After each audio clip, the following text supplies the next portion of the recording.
السلام عليكم ورحمة الله وبركاته. تعالوا نشوف الكفتة المشوية الجميلة اللي عملناها في الفرن، بس للأسف المقطع بتاع المكونات كلها اتحذف، فأنا هقول لكم دلوقتي. نص كيلو مفروم، عليه معلقة ملح، نص فلفل اسود، نص بابريكا، معلقة بابريكا، نص بهارات، نص قرفة، نص جنزبيل، معلقتين كبار بقسماط او نص رغيف عيش بلاوي مصفياه، بصلة كبيرة مبشورة بميتها، معلقة بابريكا.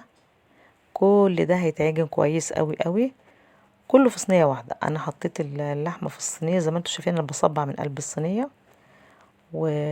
وعجنتها في الصينية وصبعت في الصينية، وما ما وسختش مواعين كتير، يعني هي كل شغلنا في الصينية، وممكن تاكلوها من الصينية، ما ايه المشكلة يعني. طبعا انا صبعتها كلها. للأسف المقطع اللي كان فيه كل المكونات اتحذف. جبت معلقة صلصة بملح وفلفل ومعلقتين مية، دوبتهم كده. الخطوة دي مهمة قوي، بتدي لون حلو قوي للكفتة. الخطوة دي مهمة جدا، بتدي لون كده جميل قوي، هتشوفوه دلوقتي. دهنا طبعا الكفتة بتاعتنا كلها، انها كده كلها. النور كان قاطع يا جماعة، والله حاجة سيئة جدا، كل يوم النور بيقطع ساعتين في وسط النهار. يعني الله المستعان، بنعمل اكل بالعافية وحاجتنا بالعافية. دهناها كده كلها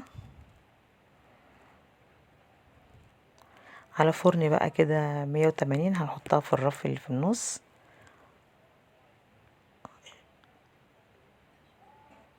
مش هتاخد وقت، على حسب نوع الفرن بتاعك، مش هتاخد وقت خالص ان شاء الله يعني. هي لحمة صغيرة مش هتاخد وقت، من تلت ساعة لنص ساعة على حسب الفرن. اهي دي الكفتة اهي.